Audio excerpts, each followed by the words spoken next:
people moving around town, and not only are some of us going back to work, others have a lot of time off in between the holidays, and all the kids have off as well. So what can we do around town? We have temperatures that'll be rising into the 50s today. So maybe you don't want to go ice skating, especially with rain around, but a lot of people I know will be hitting the movies and of course shopping. They'll be doing that too. Temperatures will then be in the 30s for the middle of the week, a rain-snow mix changing to all snow showers as we go into the upcoming weekend, where New Year's Eve we're going to have some snow showers around, and then by Sunday, New Year's Day, getting back close to that 40-degree mark. As we're watching 7 Super Doppler, it's a pretty nice looking storm system. You can see the low pressure almost pinwheeling around Minneapolis, the cold front extending south, and that's what we're going to watch across western New York later this afternoon. Much of the area is dry in the lower layers, so any freezing rain potential looks like it's through the southern portions of Ontario. Anything trying to make it to the ground isn't reaching it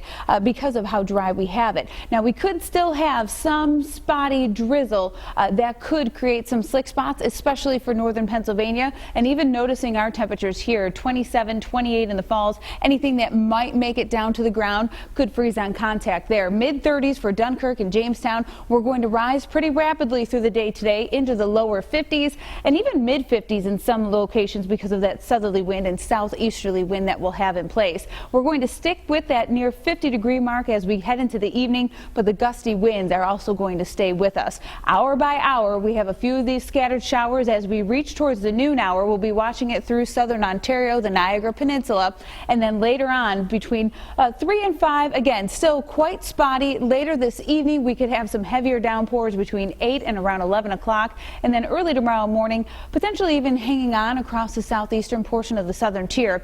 Then we're going to turn our attention to the colder air setting up, a southwesterly wind coming in, and that's going to bring in some snow showers, some lake effect snow showers. This band will start to shift a little further south as we go throughout the evening. We're not going to amount to much with this one. Less than even an inch of accumulation will be possible, and that's really more so for the higher elevations of the southern tier.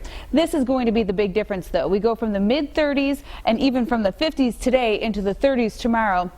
And the winds are going to be quite gusty, so it's going to feel like we're in the lower 20s. Wednesday, some early flakes, and again, the next system comes through on Thursday, cooling us down by the upcoming holiday weekend. By Sunday, again, we're back to 40.